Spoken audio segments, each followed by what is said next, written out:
paz do nosso Deus. Mais uma exposição bíblica no seu canal Frutificai, começando agora. E nessa oportunidade nós falaremos sobre o tema o temor na igreja primitiva. Queridos, nosso texto base se encontra em Atos dos Apóstolos, no seu capítulo 5, verso 11.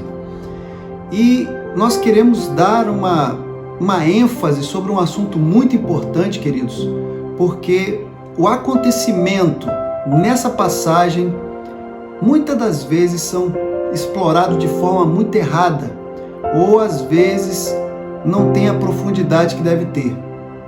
Essa passagem, queridos, ela fala sobre algo que aconteceu na igreja primitiva e que muitos acabam indo para o caminho onde a pessoa, se não contribuir, a pessoa tomará o juízo, ou então quer dar o entendimento que fala sobre dízimo. Temos que ter aqui o entendimento do que realmente aconteceu e por que houve o temor na igreja primitiva. Se você quer conhecer melhor e se você acabou de entrar nesse canal, é porque você gosta da palavra de Deus, e é por isso que eu te convido a você se inscrever no canal, a você compartilhar nas suas redes sociais e também possa ser um semeador. Te convido a ser semeador do canal Frutificai. Sem delongas, queridos, vamos agora para a palavra de Deus, que diz o seguinte: e houve um grande temor em toda a igreja e em todos os que ouviram estas coisas. Esse é o canal Frutificai, começando agora.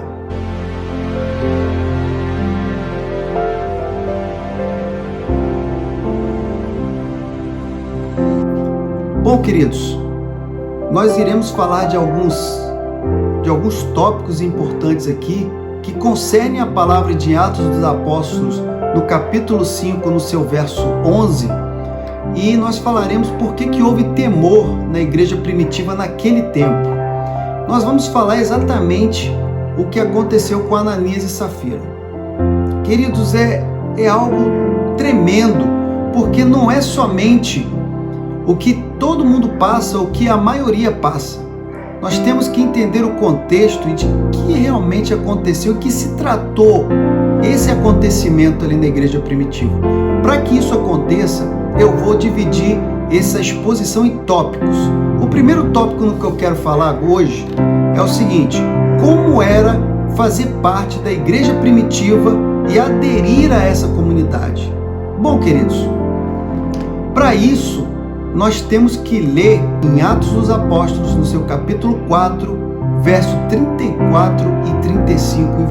Não havia, pois, entre eles nenhum necessitado, pois todos possuíam a sua herdade ou casas, e vendendo-as, traziam o preço que fora vendido e o depositavam aos pés dos apóstolos, e o repartiam cada um segundo a necessidade de todos.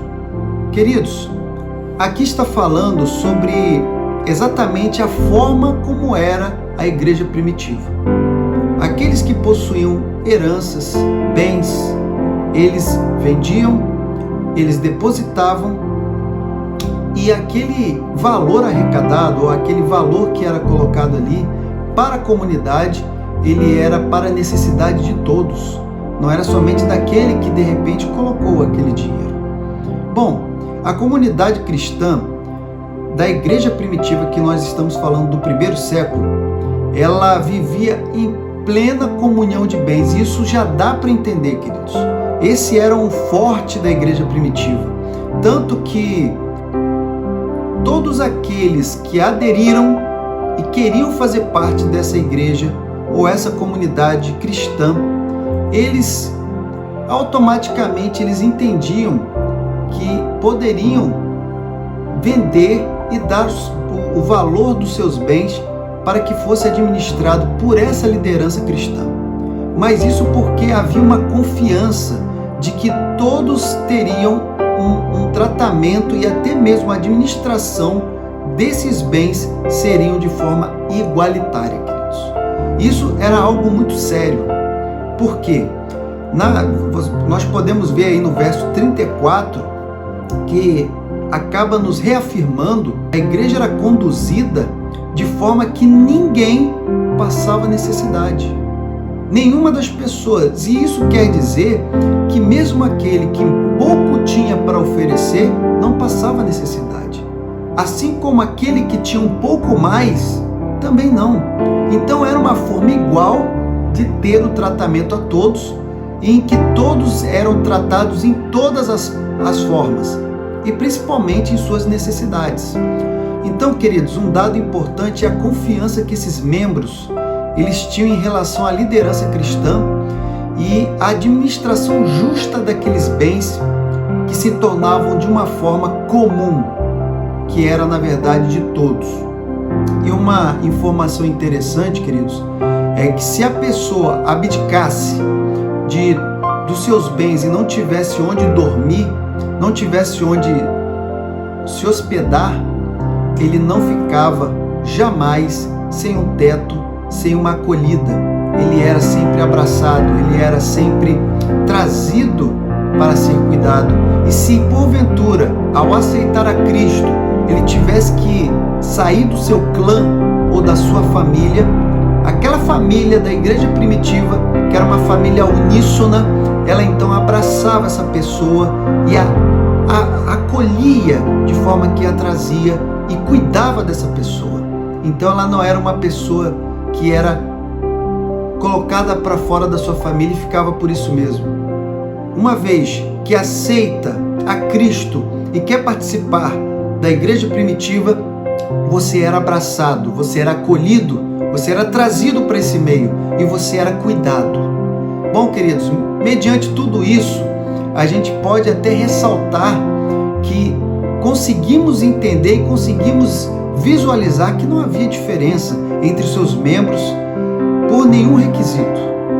Essa comunidade ela era tratada de forma igual. E isso é um dado muito importante, principalmente para a nossa atualidade, tá, queridos?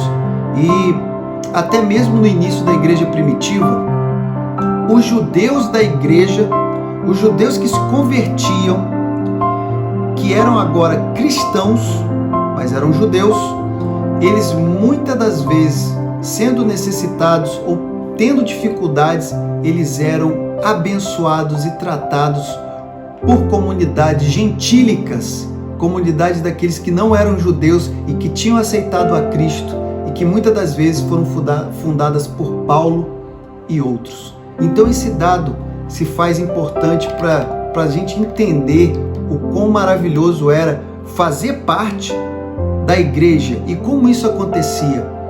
Queridos, para a gente chegar até o ponto do porquê houve esse temor e como foi a passagem de Ananias e Safira, a gente tem que falar que a palavra que nós lemos, quando vai se tratar de Ananias e Safira, ele começa com um dado muito importante, que é em Atos dos Apóstolos, no seu capítulo 5, verso 1. E nesse tópico, nós falaremos o seguinte: a passagem anterior é que explica o interesse do casal a integrar essa igreja. Então nós vamos ver que a passagem anterior ela vai nos explicar o porquê Ananias e a sua esposa queriam fazer parte da igreja primitiva. E nós podemos também ressaltar que logo no primeiro verso ele fala a seguinte palavra: mas. Quando começa com essa palavra, você entende que tem um versículo anterior, tem uma passagem, ou tem até um relato anterior, que acaba sendo o começo que vai explicar esse. Então, em Atos dos Apóstolos, no seu capítulo 4, verso 34 até o 37, como já lemos anteriormente, ele fala que todos aqueles que chegavam para ninguém tinha necessidade e todos aqueles que tinham os seus bens, as suas herdades, eles se vendiam e repartiam e ninguém tinha necessidade de nada. Mas continua falando o seguinte: e repartisse cada um segundo a necessidade que cada um tinha. Então José, de codinome Barnabé, que traduzido é filho da consolação, levita, natural de Chipre, possuindo uma herdade, vendeu-a e a trouxe o preço e depositou aos pés dos apóstolos. Queridos, esse verso é muito interessante, exatamente porque eu expliquei como é que era entrar na igreja primitiva. Então, se nós conseguimos entender que as pessoas que estavam fora conseguiam ver um benefício, não somente espiritual, mas também em todas as áreas, onde você vê um círculo social completo, onde todos são tratados de forma igual, você se vê, e quando você vê um exemplo de uma pessoa como José, de codinome Barnabé, pegando o seu bem, vendendo e pegando a totalidade desse bem e colocando para o bem daquela comunidade, isso acaba trazendo não somente uma credibilidade, mas também você quer fazer parte de algo como tal. E foi exatamente isso que Ananias e sua esposa começaram a vislumbrar, porque eles começaram a entender, nossa, que igreja maravilhosa, que comunidade tão maravilhosa. Mas houve um erro.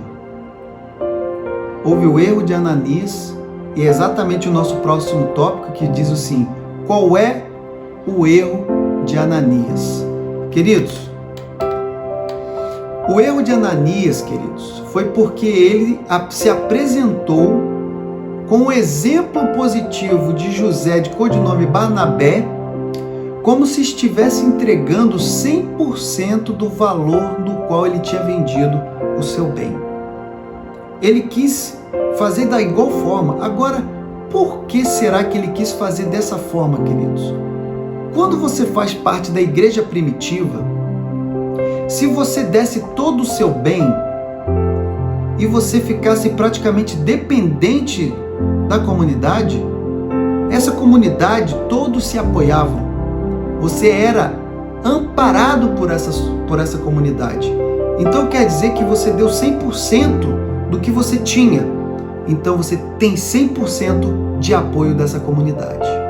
E Ananias, ele teve o desejo de ter esse acolhimento da igreja 100%. No entanto, o que ele estava entregando não era 100%. Era 50%, vamos dizer, porque a Bíblia não é precisa em dizer a porcentagem, mas ela diz que ele separou uma parte.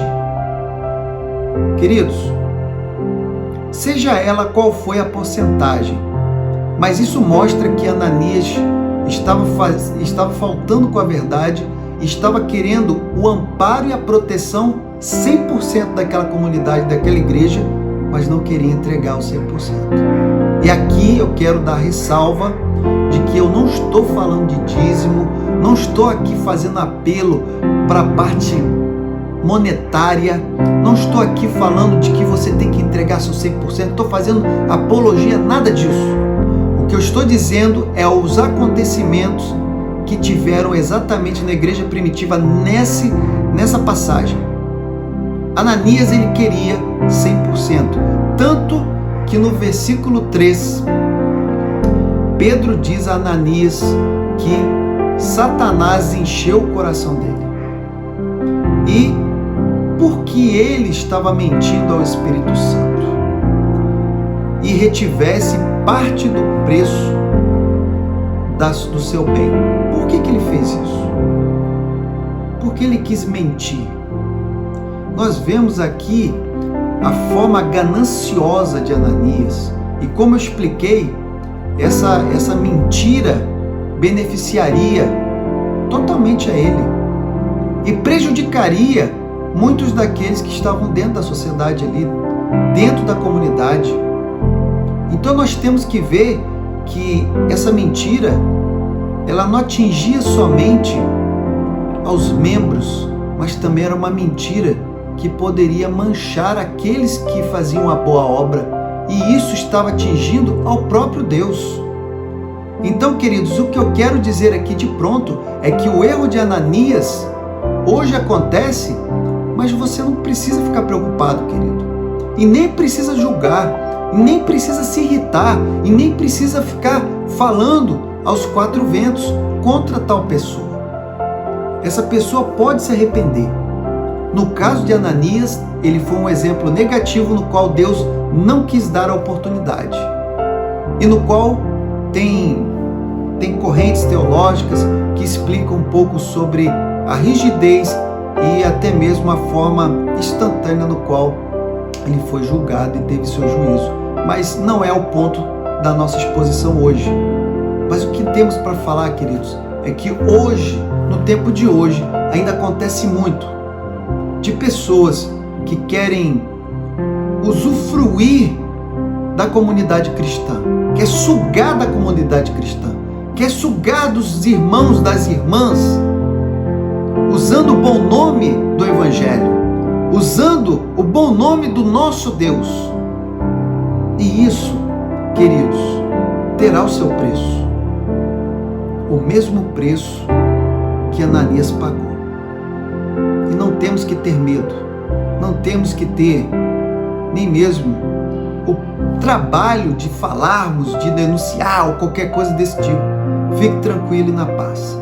Tanto que Pedro falou que aquele sentimento e aquela atitude foi demoníaca, ela foi inspirada por Satanás. Queridos, agora o que é interessante é nós falarmos sobre o erro de Safira, sua esposa, porque parece-me que nós estamos falando da mesma coisa. Mas veja o versículo, o verso 8, ele diz que Pedro, ele pergunta à esposa de Ananias: dize-me, vendeste portanto aquela herdade?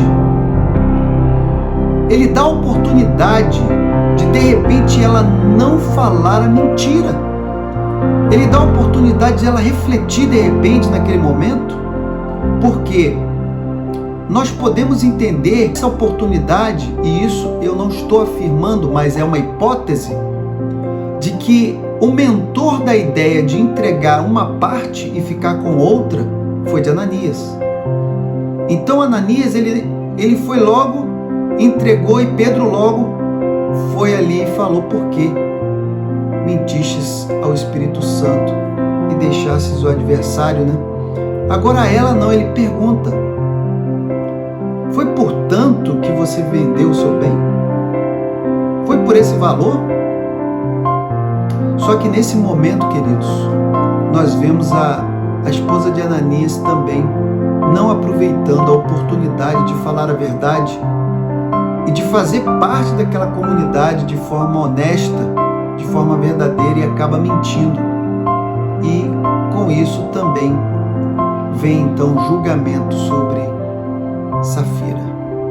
Queridos, esse acontecimento foi algo tremendo na comunidade, no ponto de muitos se atemorizarem. Agora o detalhe é, queridos, que esse acontecimento ele não tem por objetivo trazer o temor ao Senhor, ao nosso Deus, ou trazer o medo, ou trazer o pavor, mas venha trazer a seriedade do que é servir a Deus, e principalmente você querer usufruir, você querer aproveitar-se daquilo que é dos pequenos do Senhor, do Deus vivo.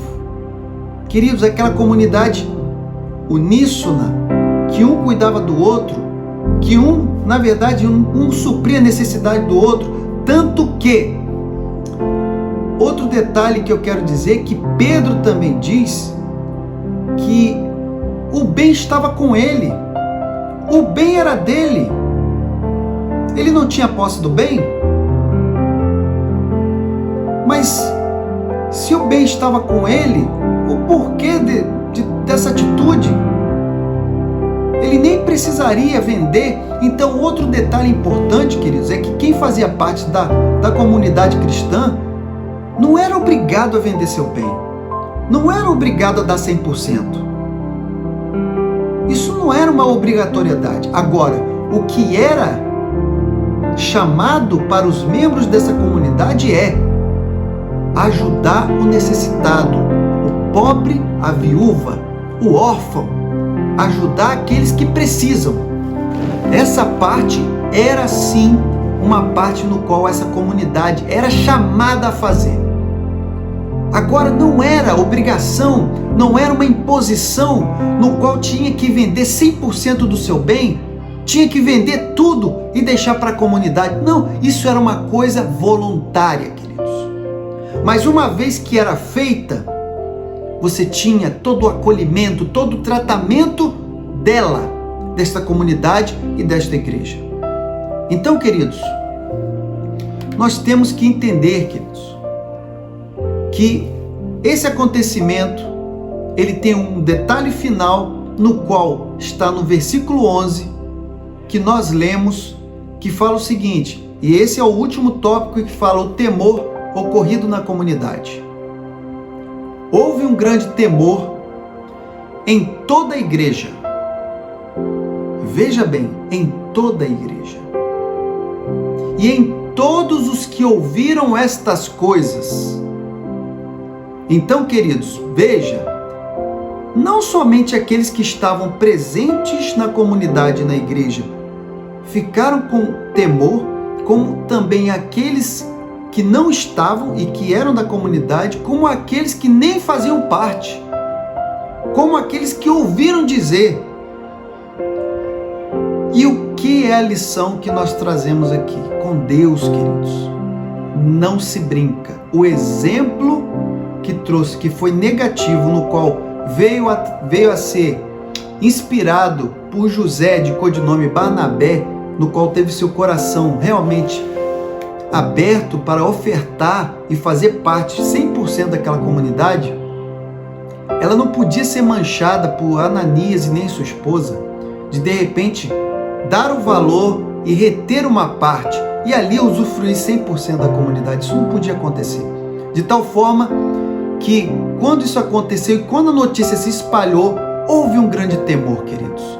Então o que eu quero trazer para os amados hoje não é para trazer o medo, não é para trazer o pavor, não é para trazer nada que seja negativo ao seu coração, mas é trazer a luz do seu entendimento de que com Deus não podemos brincar, com Deus não podemos usar de artifícios, de artimanhas, de mentiras, de engano. Não podemos, queridos.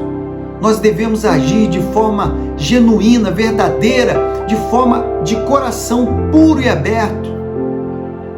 É por isso que eu digo, queridos, se nós estamos aqui para dar o braço, a mão, a ajuda a quem precisa, mas se você não tem o seu coração aberto para amado, não faça. Não faça.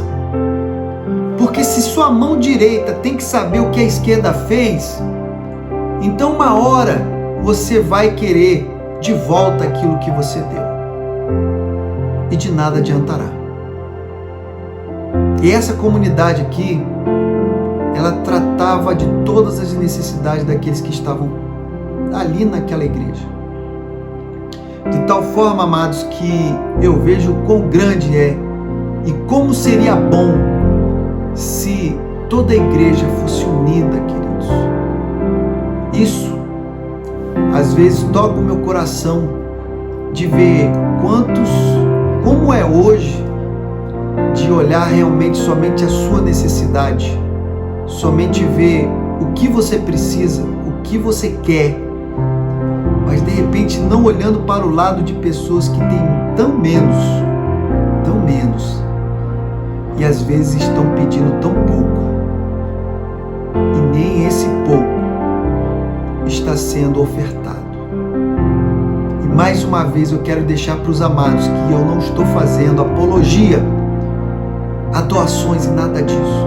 Eu estou falando da palavra do Senhor, como é o objetivo desse canal, mas quero alertar os amados. Não brinque com Deus. Não brinque com aquilo que é de Deus. Muito menos minta para Deus. Ou tenha a sensação que consegue mentir, porque isso nunca vai acontecer. Você pode ter essa sensação, meu amado, mas a grande verdade é que você está mentindo para si próprio, porque Deus vê tudo. E eu quero deixar paz para cada um. E quero dizer Que Deus dê um coração respeitoso, um coração totalmente aberto para entender que esse Deus é amoroso, é maravilhoso e Ele pode abençoar a todos, para termos tudo quanto precisamos. Se você hoje, queridos, se você hoje, meu amado e minha amada, que está atrás dessa câmera, está ouvindo essa palavra e de repente você tem no seu coração que não sabe o que fazer e gostaria de fazer algo para Deus, ore a Ele, fale com o Pai, converse com o Eterno e Ele te dará a direção de como você abençoar uma pessoa, ou uma obra, ou um projeto. E se você, querido, está do outro lado, está precisando de uma ajuda, se você hoje está vendo esse estudo, essa exposição, e está daquele lado onde está carecendo de uma ajuda, faça o mesmo. Fale ao Pai, entregue ao Pai e confie nele, porque mesmo que você não esteja em uma comunidade que te ajude, o Eterno não lhe deixará passar necessidade. Que o Senhor lhe abençoe, que o Senhor te dê a graça, a paz, a unção e o poder, em nome de Jesus.